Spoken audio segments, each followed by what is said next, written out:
Shabbat Shalom, friends.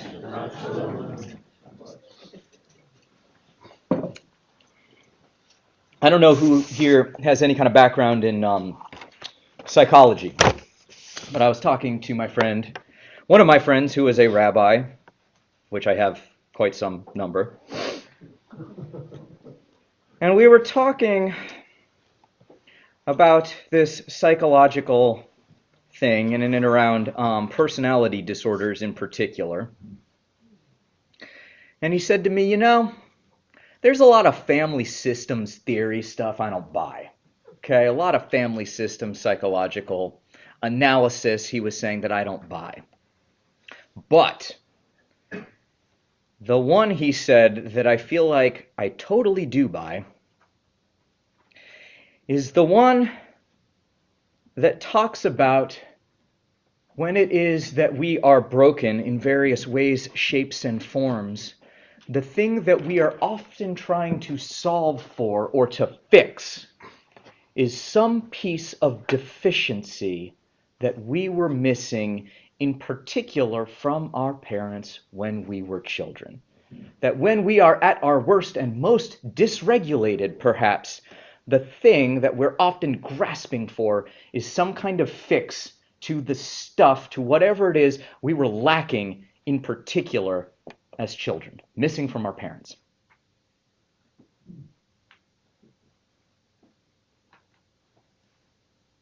I paused an extra long time there to let you consider what that might be. But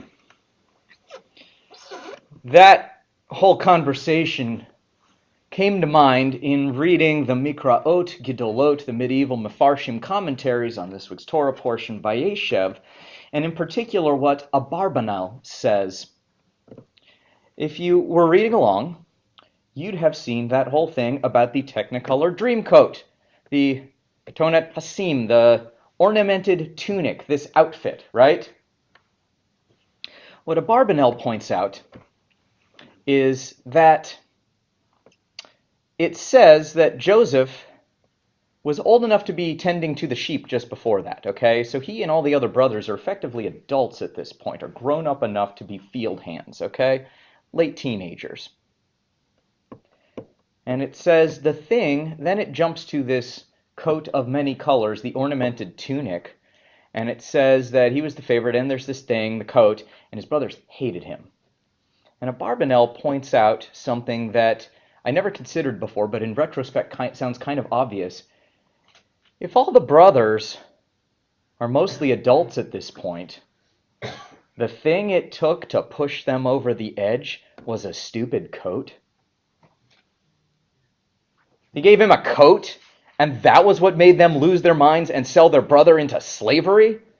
Before that, they were going to kill him, and then they decided to back off that a little bit. But it was a coat that did that? What kind of children are these? I'm going to kill you because you have a nice coat that I don't have. Abarbanel lifts the thing up and says, this is ridiculous.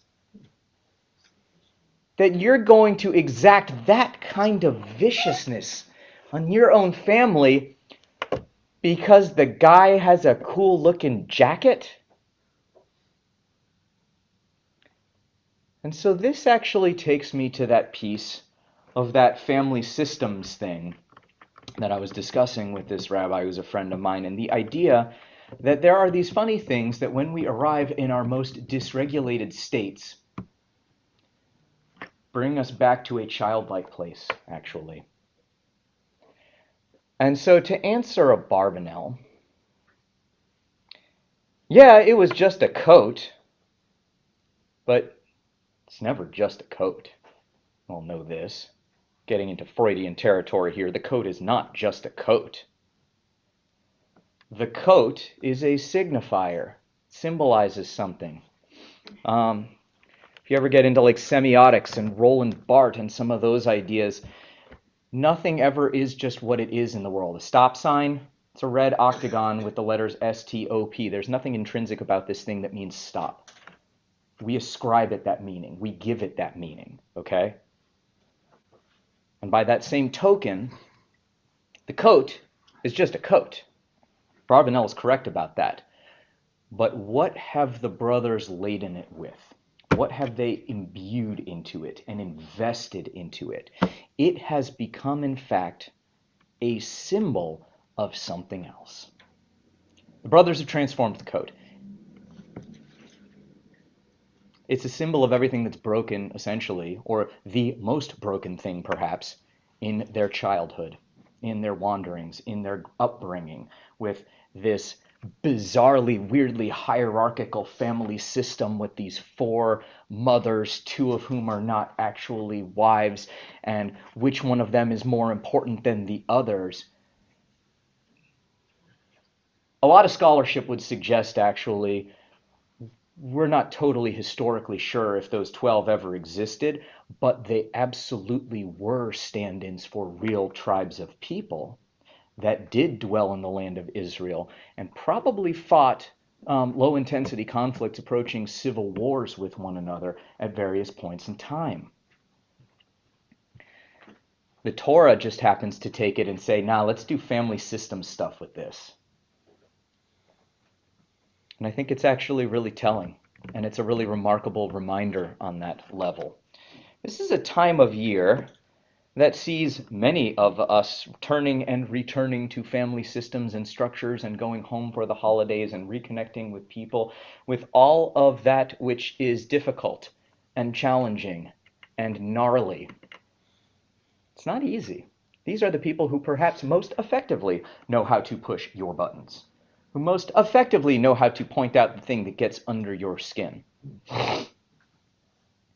And so I want to offer a little bit from the combination of Abarbanel and this family systems theory about when we get to our most dysregulated, it's trying to make up for something we were missing as kids.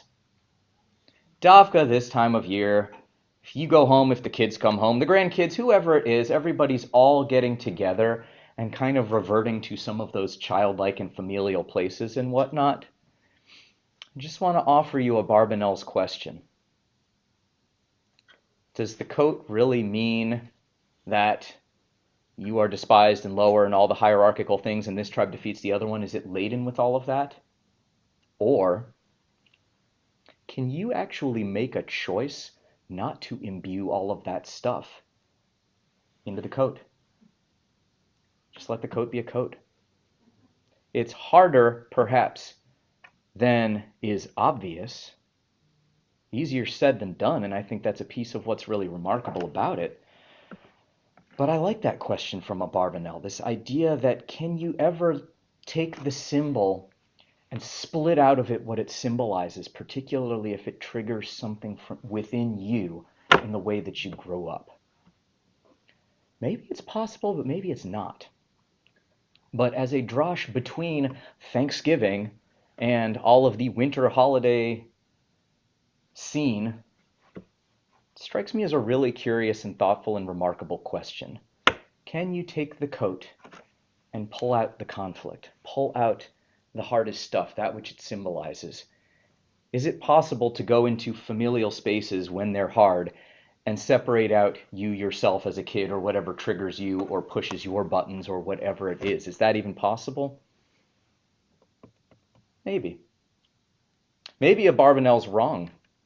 Maybe his question wasn't thoughtful to begin with. The coat has to and always will symbolize all of those things. Maybe reactivity in this place of a sense of lacking something or one's brokennesses from childhood is inevitable.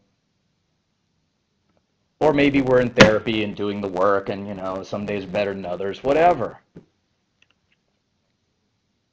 But I want to suggest that in Abarbanel, taking that space to ask that question gives a certain kind of agency, I think, to the brothers that they did not avail themselves of. This idea that they could have just read the coat as a colorful jacket. They didn't have to go into all of the symbolism and everything that was terrible in their childhoods. Abarbanel thinks, no, the coat could just be a coat. Whether that is possible or not, I don't know. But I want to offer it as a possibility going into all of these family things and the family stuff and all of these moments and systems. Can the coat be a coat? Or is the coat inevitably a symbol and a stand-in for all of the brokennesses of childhood and what have you? I don't know, but I want to offer that as a question as we enter into all of these familial spaces and consider what it means to gather with some of the people with whom we are the closest and with whom our conflicts are perhaps the most profound.